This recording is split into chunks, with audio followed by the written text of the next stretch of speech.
The current period, I'm quoting here from the current issue of Foreign Affairs, the current period is not a Cold War redux. It is more dangerous. Former Secretary of State Condoleezza Rice on Uncommon Knowledge now.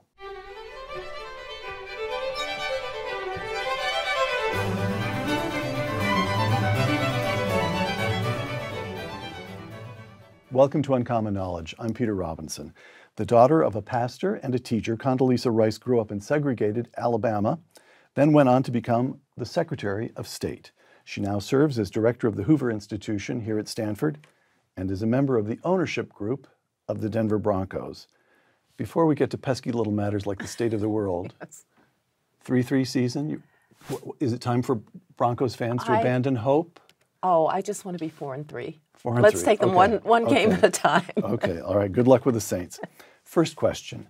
From your article in the current issue of Foreign Affairs, the current period is not a Cold War redux. It is more dangerous. During the Cold War, we had an opponent in the Soviet Union with massive conventional forces arrayed against Western Europe, with a navy that matched ours at least in numbers of surface vessels, and with 5,000 nuclear weapons pointed at us. How could the current period possibly be more dangerous? Peter, we did not have real territorial conflict between us after the Berlin crises and certainly after the Cuban Missile Crisis.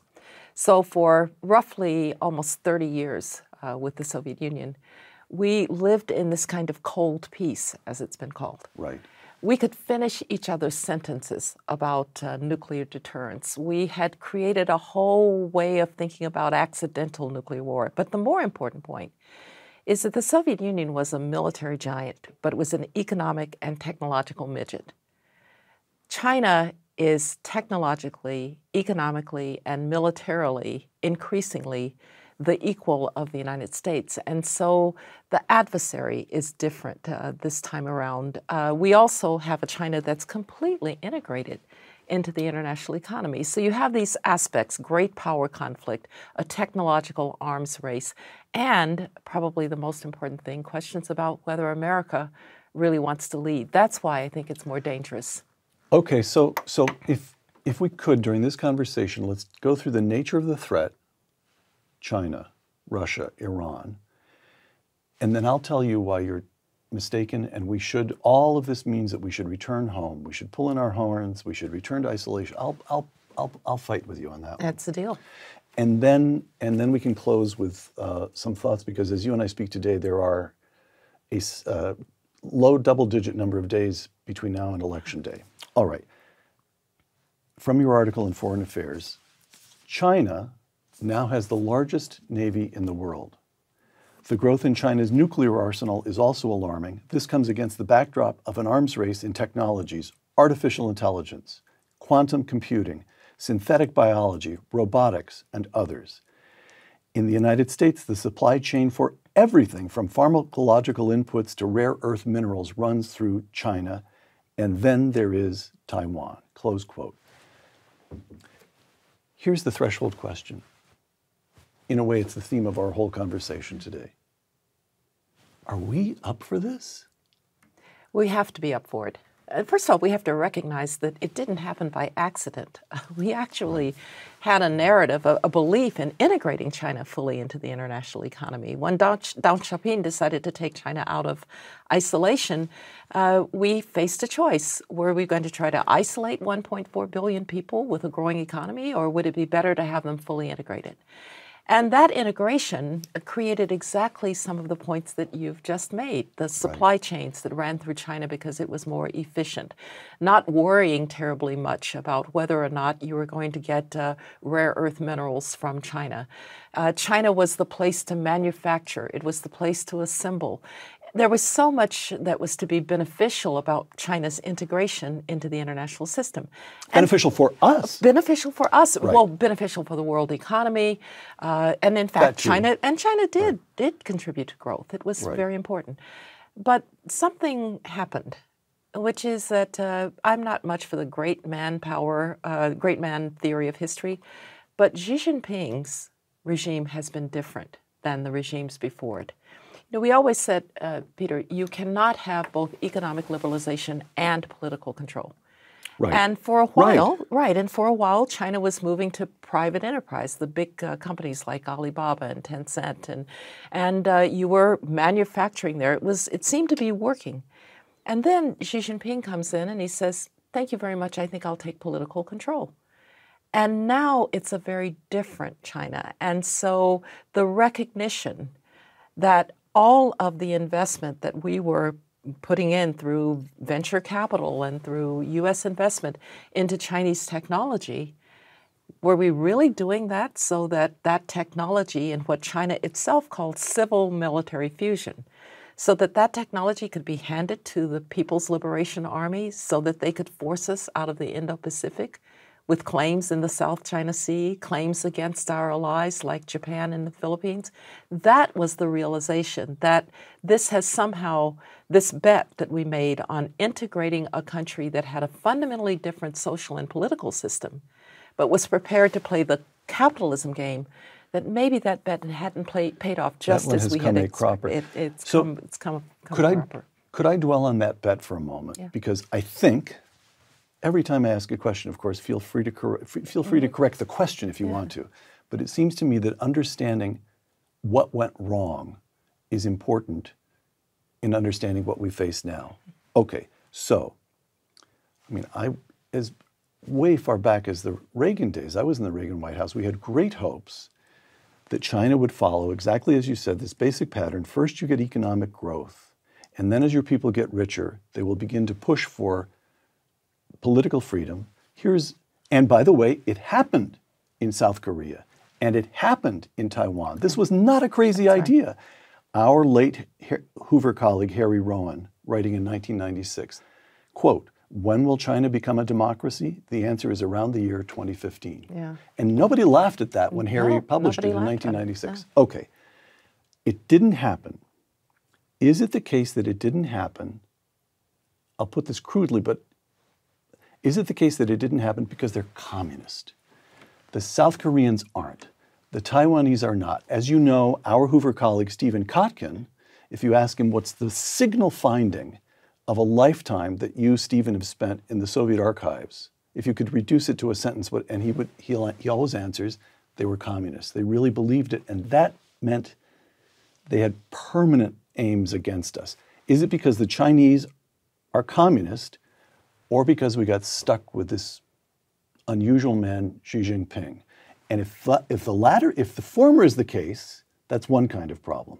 And if the latter is the case, we can outweigh him. Maybe. So you see the difference in those questions. Yes, I do. Right? And I want to come back to the point of can we outweigh him? Yes, because, first of all, that would be the easiest thing to do. I would be the first to say, having studied some communist regimes myself, yes, it was in part because they were communists. Okay. Right. But it was also because this particular man had a view that communism couldn't evolve. Communism had to remain the same. You had to have absolute control of the Communist Party. He even didn't allow it to evolve in ways that his predecessors had. Remember, one of the problems for authoritarian regimes is that they don't change power peacefully. Right. They have too many presidents for life. The Chinese Communist Party had kind of fixed that problem. They had term limits. You got 2 terms. They had age limits. They had a kind of collective leadership where you had a premier who did things about the economy, think Zhuangzi, and then the president did everything else. But the economy could kind of, on its own dynamic, on its own logic, move toward more private enterprise, less state-owned enterprises. China was leading the world in online educational startups, leading the world. They just shut them down because they couldn't control them. So he was prepared to say it has to be absolute Communist Party control. And I do think that put us on a different pathway than had this evolution taken place. But I would be the first to say maybe he was right. Because once you start to get economic liberalization, once people start to expect something different, Hu Jintao told us once, we need courts because people have to be able to go and make a claim for the land that was expropriated by a party official. And I thought, that's called an independent judiciary. That's not going to work so well with total control. So Xi Jinping maybe read it right. Communism is a very fragile system. And he's saying, and Gorbachev read it wrong. And Gorbachev read it wrong. He believed, he was a kind of true believer. I knew Gorbachev pretty well. He really did believe that if you took away the lies, if you took away the coercion, people would kind of naturally become good Soviet citizens. What he didn't realize is that communism is, in fact, propped up by lies and by coercion. And once you start to pull those pillars, it's going to collapse. Once the fear is gone, it's over. Once fear is gone, it's over. And so maybe Xi Jinping was right. But that meant that our bet about a country that, by the way, the second largest economy in the world, is now not a democracy. When Ronald Reagan, when you would have been in the White House, when Ronald Reagan and George Shultz started the G7, right, the largest economies in the world, they were all democracies. And so this question of whether capitalism can really coexist with communism, I think the answer that we're getting is no, that it can't. It was probably, from my point of view, the right bet, because what else were you going to do? But there were elements, you ask how did we get here, there were elements that we didn't keep our eye on the ball. So how could it be, Peter, that semiconductors, an industry created in the United States of America by people like Intel. Single-digit miles from where we sit. Right. How could it be that the high end of that somehow ends up in Taiwan, which is vulnerable to China? How could it be that battery technology, which we invented, once dominated, China now dominates? And you see time and time again that maybe too great of an integration was the problem. Not some integration, but recognizing that this was a very different entity with a Communist Party at its head. One more note about China, and that, of course, is Taiwan. Again, from your article in Foreign Affairs. In Washington, the discussion concerns how to deter a Chinese invasion of Taiwan. But Beijing could blockade the island, or it could seize small, uninhabited Taiwanese islands, or it could cut underwater cables, or launch large-scale cyber attacks. So we have, again, the Cold War versus the present moment and the difference in the nature of the threats. During the Cold War, we looked at Europe, and the whole game, for whatever it was, 4.5 decades, was to prevent the Soviets from invading Western Europe through the Fulda Gap. Right. They weren't going to cut the cables. That was it. We put up tanks, seal up the... Okay. The defense of Taiwan will require just as much cunning and determination and ceaseless attention on our part as the Chinese are willing to devote to it, and that seems to be essentially infinite attention and care and pains and imagination. Yeah.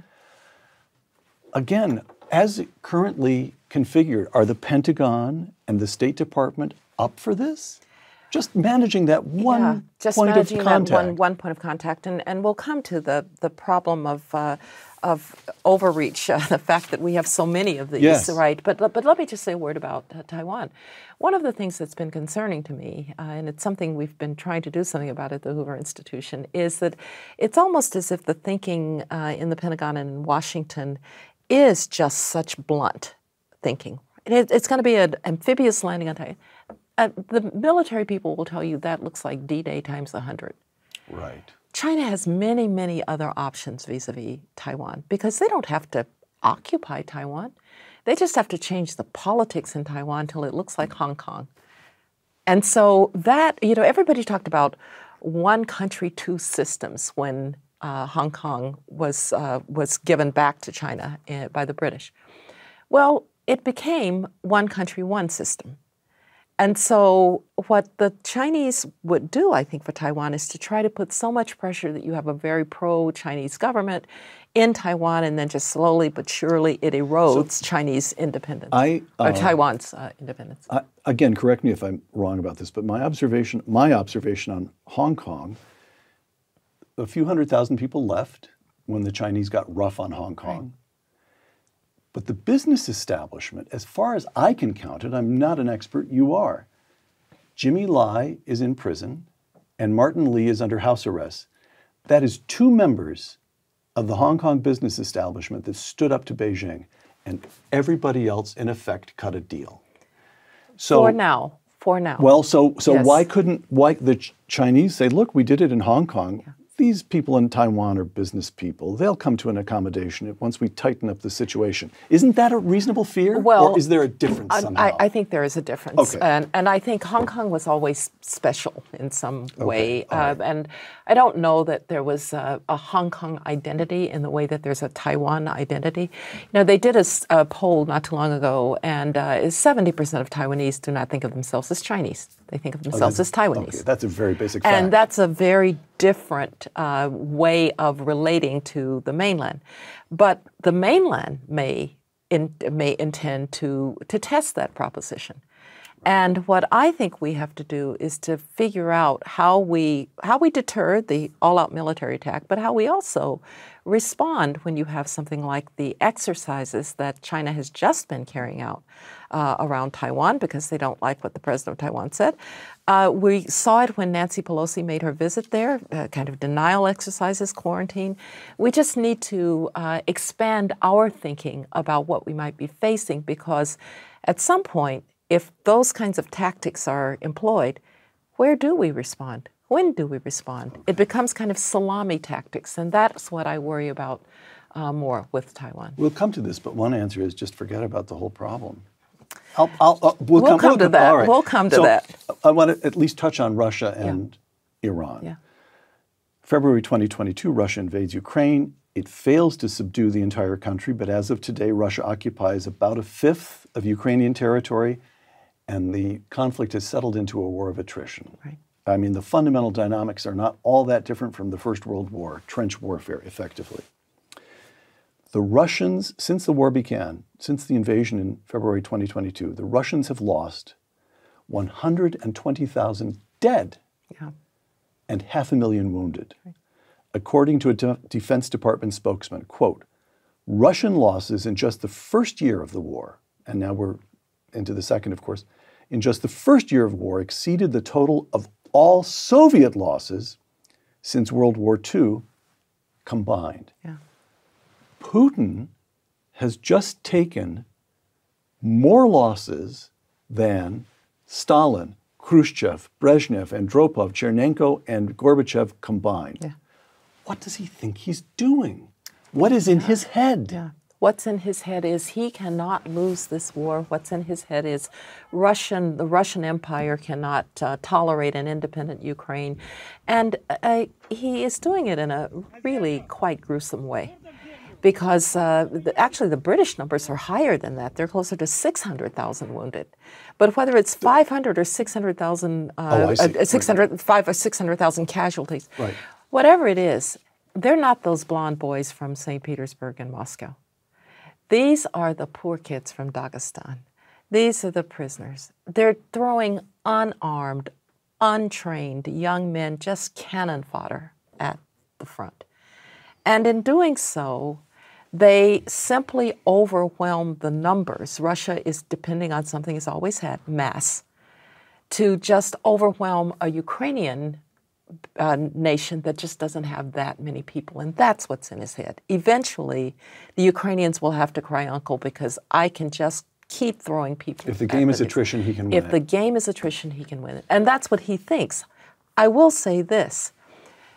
The eastern part of Ukraine, it's a tough fight right now. And the Russians are making slow gains. They've made slow gains toward even some relatively strategic places in the Donbass region. But let's not forget what the Ukrainians have done. Not only have they frustrated the idea that you're just going to overthrow the Ukrainian government and install a pro-Moscow government, they don't even have a navy, the Ukrainians. And they have pushed the Russian Navy back from Sevastopol in the Black Sea because they've been able to use drones and technology to threaten the Russian Navy. As a result, thanks to their work and some help from the Romanians and others, they've been able to keep grain shipments going now through the Black Sea. It's pretty remarkable. And so the real question is, let's say that it becomes something of a stalemate. Nobody's going to move too much in a couple of months. Nobody will move because it's permafrost. Nobody will move. Nope. We get to May or June, and it looks pretty much like it does now. At that point, Ukraine needs to make a decision about how much more it wants to throw treasure and blood at this particular region. But it's actually not a decision for us to make. It's a decision for the Ukrainians to make because they have achieved an enormous amount.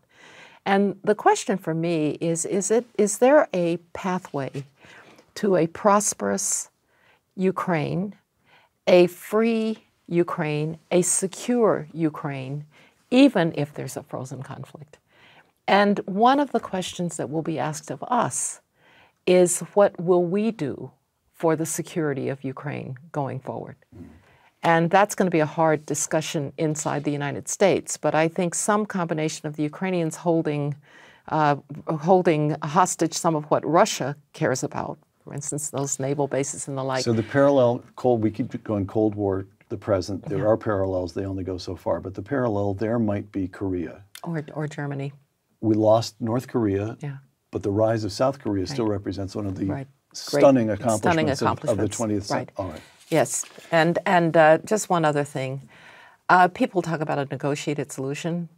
It's hard for me to see a negotiated solution to this war with Mr. Putin there. Oh, is it? All right. Yeah.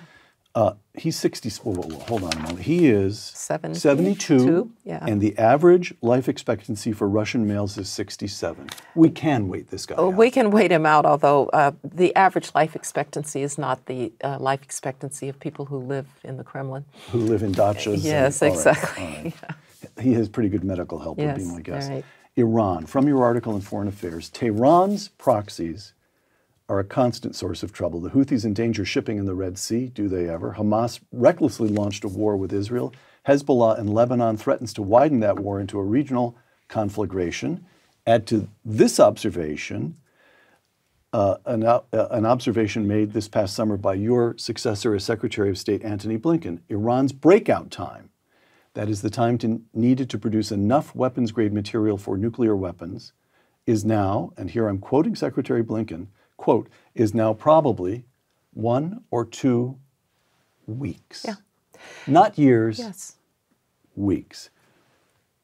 So again, in this part of our conversation, I'm trying to gauge the size of the threat here, or the magnitude, the danger.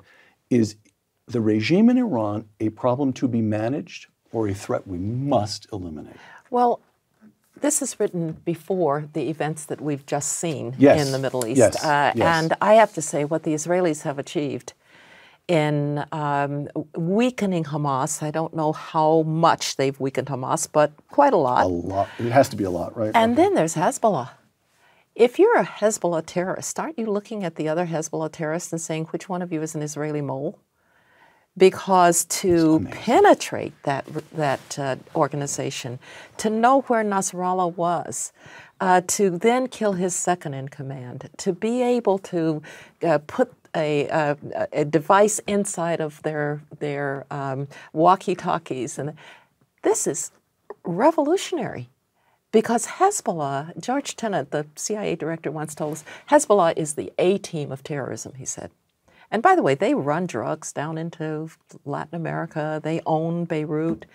And Israel has really put them now on their back foot in a huge way. Now, it doesn't mean there aren't risks. They can still fire rockets and the like, but they have got to be wondering what hit them. And it exposes Iran, because Iran has been a somewhat cowardly state. They've worked through these proxies, right? Well, Hamas is in trouble. Hezbollah's really in trouble. My view would be, why not put the Houthis on the list and take care of this problem while we're at it? Maybe that's something we should be considering. And then you're the Iranian regime, you're exposed. Oh, by the way, who wants to be in one of your guest houses when Hania was blown up in a guest house on an Iranian government installation? Could I try a provocative? A provocative formulation just to see what you do with it. All that you said, add to that that the Prime Minister of Israel has had to manage relations with this country. He's had to manage an extremely fractious, difficult domestic political environment.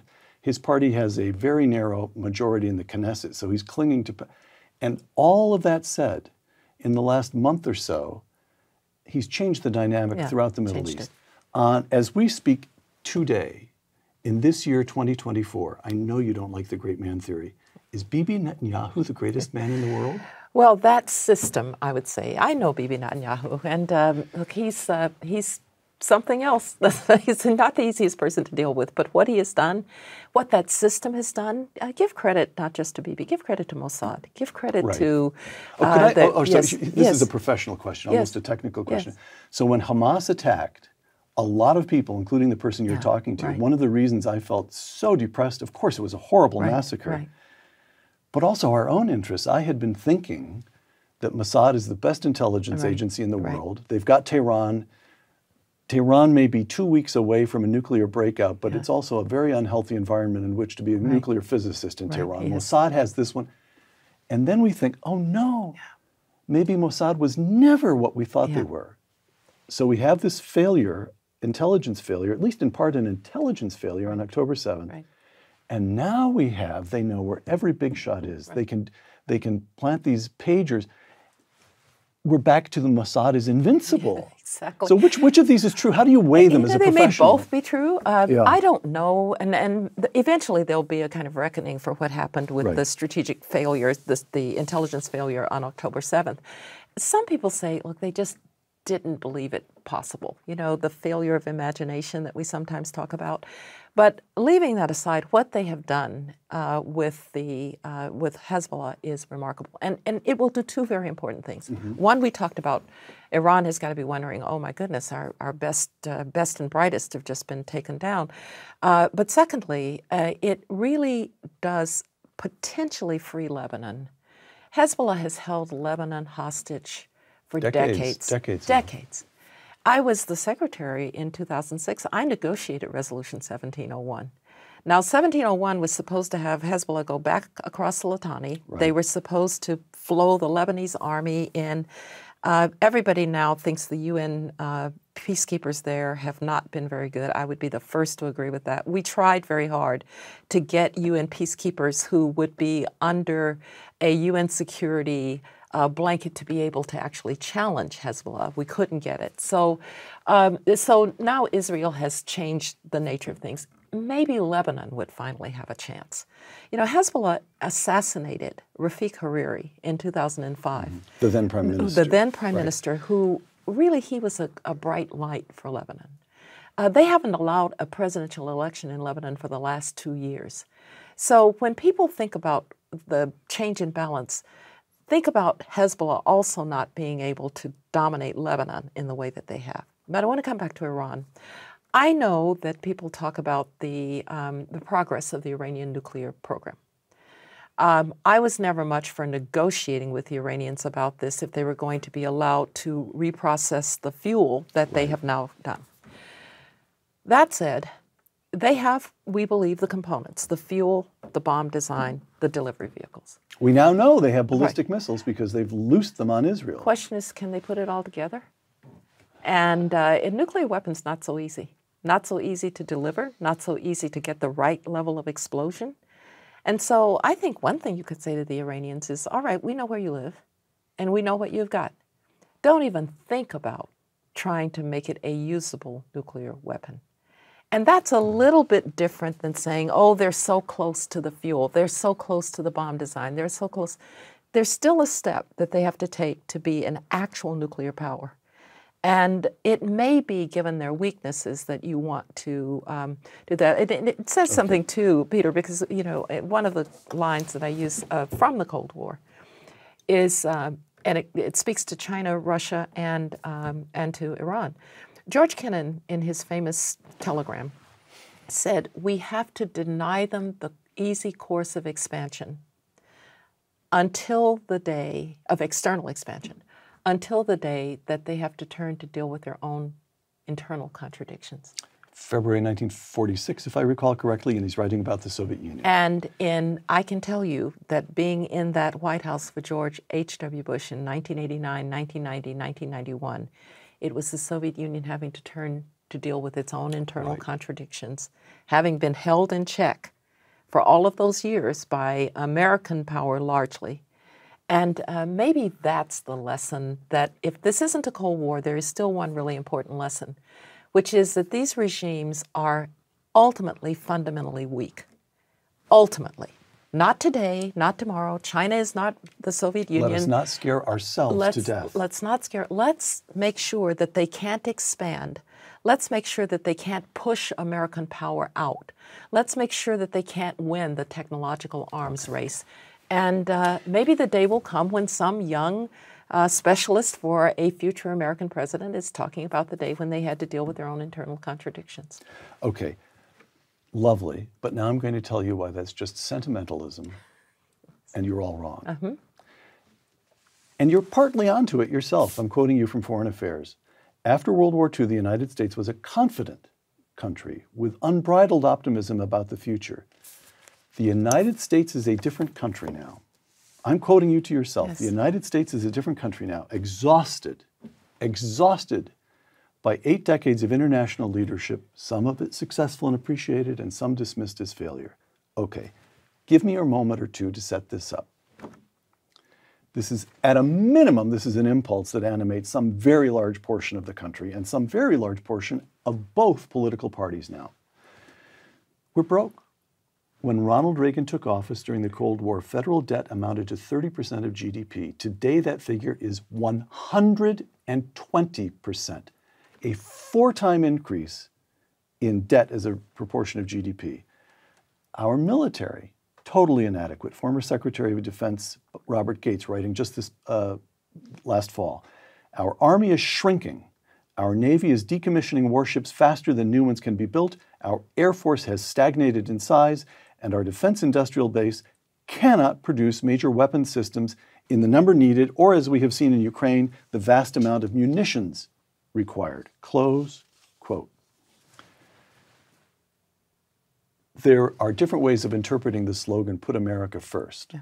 And one way of interpreting the slogan is, yes, pursue our interests, and pursuing our interests leads to pursuing our interests abroad. But another way of putting it is, we're broke, we're exhausted, our southern border is a mess, our politics are polarized. We have no choice. Let the rest of the world take care of itself. Madam Secretary? Yes. I am the one who wrote exactly those words about this not very confident America. Right. But it isn't beyond the possibility of humans to correct many of these problems.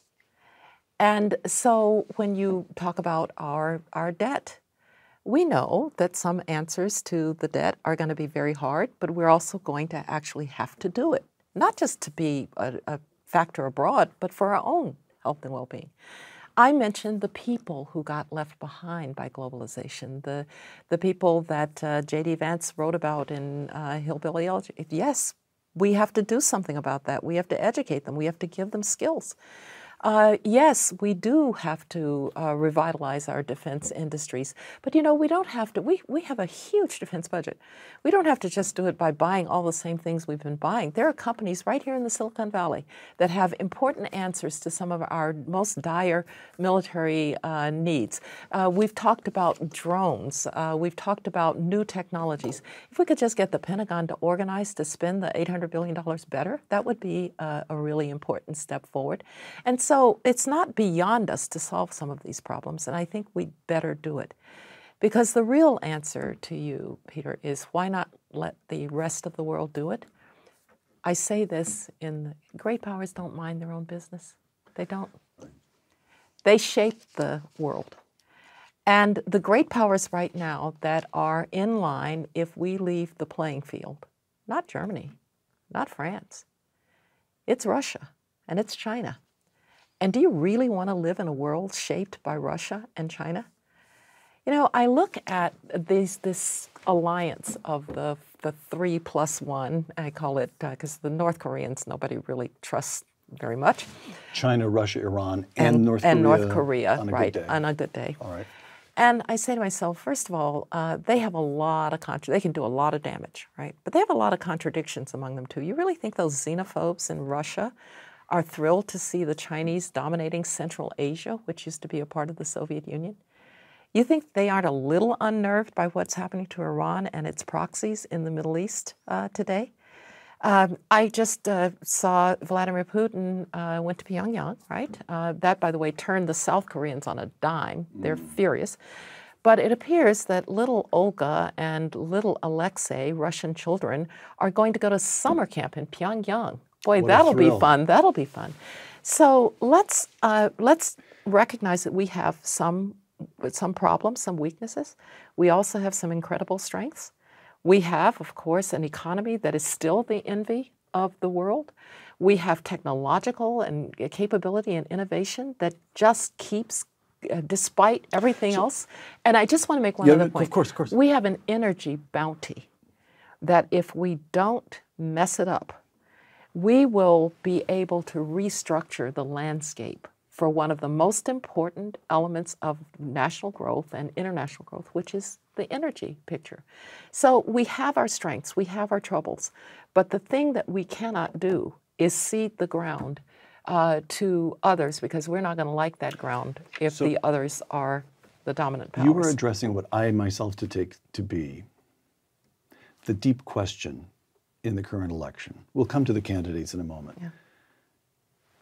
This is just me talking, so I haven't written this one down. I'd just like to see what you make of it. We've been talking again about the Cold War, and we have there a story of 2 decades. And the 1970s in this country were a period of economic stagnation, Right. a period of one small defeat after another. As against the Soviets, they expanded their navy, they took over countries in Russia, and you had all of these small defeats together, and over the course of that decade, they have the initiative and we're on the defensive. Right. And then in the 1980s, we get economic renewal, we get restoration of national morale, which requires leadership, of course. And I'm not saying these things are easy, but in 1 decade, we go from the capture, so the Soviets invade Afghanistan in 1979, biggest land operation since the end of the Second World War, and the Iranians capture Americans in the American embassy and hold them hostage for a year. Right. And in 1989, just 10 years later, which is not that long in the life of a human being, let alone of a nation, the United States and our allies have undergone such a renewal that the Soviet Union folds up, the Berlin Wall falls. Exactly. Okay, so the question is, I really do take this as the deep question in this election. Are we washed up? Are the Chinese right? Was that renewal a kind of last efflorescence of patriotism and American energy and know-how? Or is it possible again?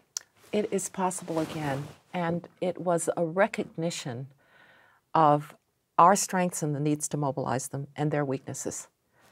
I've always still thought that it was hard analysis. It wasn't luck and it wasn't sentiment. It wasn't. But I remember as a young international relations person, Soviet specialist, when Ronald Reagan called the Soviet Union and communism a sad experiment on a hapless people, and talked about the fact that they wouldn't survive in that famous British the Westminster. Marxism-Leninism will end up on the ash heap of history. Yes. And I remember thinking, well, that's a kind of undiplomatic thing for the President of the United States to say. But you know what? It was calling out the truth. And we've been calling out a lot of truths lately about our own challenges. And every leader needs to do that because we need to address them. But some leader also needs to call out our strengths. The extraordinary resilience of American institutions throughout our now 240-plus year history, the extraordinary notion that you can bring people from all over the world and they can somehow find that they belong in a place where it doesn't matter where you came from, it matters where you're going. The extraordinary creativity and innovation that we have. And then to say, we need allies, right? I do believe NATO ought to pay that 2%, and we need allies. But democracy, as for all of its challenges, is not as fragile as autocracy. Could I also, I want somebody to say that. This is the only time you and I get a chance to have a real conversation is in front of cameras. So I've got these other ideas I want to try out on you. But I have been struck that in some strange way, we always talk about what an example we are to the rest of the world. And for decade after decade, that turned out to be true. And in all kinds of ways, it's true today. And we hope it will become truer in the years to come. But you know who's an example to us? Ukraine. Yes. You know who's an example to us? Bibi and the Mossad. That's right. And the Israeli people. Wait a minute. If Ukraine, it's a bunch of techno-savvy kids in Ukraine who've saved their country by figuring out drones and this patching together new technologies. We have the best educated techno kids in the world. What are we doing, for goodness sake? Yes. Our ability for innovation, or Bibi, I mean, I find him an impressive figure, but innovation and toughness. Innovation and toughness. Okay. They need to go. And Bibi tells the truth, and he's tough. What I loved about, and let me go back to Ronald Reagan in this regard. You can do that all day with me. Yeah, I suspect I can. But what Ronald Reagan understood was kind of the essence of America, right, and how to appeal to that essence. But Ronald Reagan would never have said, let's just mind our own business and leave the rest of the world to whatever happens to it. That is true. He just never said it. Because he also understood that the essence of America is that we're an idea. We're not just territory. We're an idea. And if we really believe in the universality of that idea, then we have to give others access to that idea so that we are safer when there are more of us in the world who believe in democracy. You know, political scientists have actually shown democracies don't fight one another, right? And that old saw really is true. It's really true. They don't send child soldiers into war. They don't terrorize other people. They don't invade their neighbors. Now, there is an argument about just the security side of this, the practical side of it.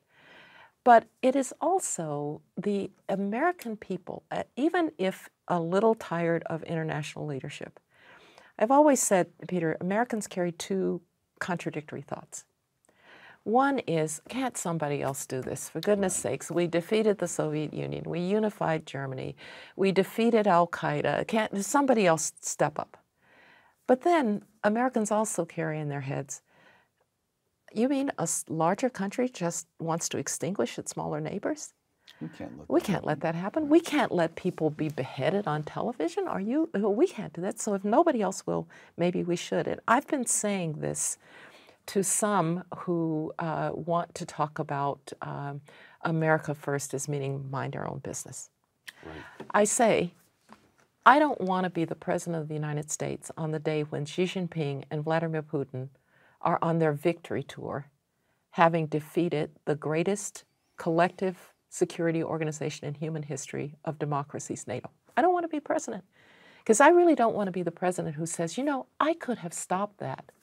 I didn't have to put an American soldier in harm's way to do it. I just had to give them the means to do it themselves, but I didn't do that. And now Putin and Xi Jinping are the powers in the world. Right. The American people aren't going to like it, and any political leader who believes that they are going to skate by on that day needs to think again. Right. Okay, last questions. I mean, you and I have now cheered each other up, but of course we have to be very careful about saying, oh, this will of course we'll prevail. Right. Of course we will. We're Americans. Right. No. Hard work, analysis. Yes. Okay. So as we sit here talking, we have only days remaining until the election. Let me set this up. Listen to this. Raphael Cohen of RAND, writing last year, for years, American defense strategy argued for a two-war construct, namely that the United States should have sufficient military capability to fight and win two simultaneous wars in different theaters. Over the last decade, as America's military shrank in size and its adversaries grew increasingly capable, the United States backed off such aspirations. So today we face, our military seems to believe that we're capable of fighting one major war and some kind of defensive action in a minor theater, 1.5 theaters. Yeah. Okay, listen to this count.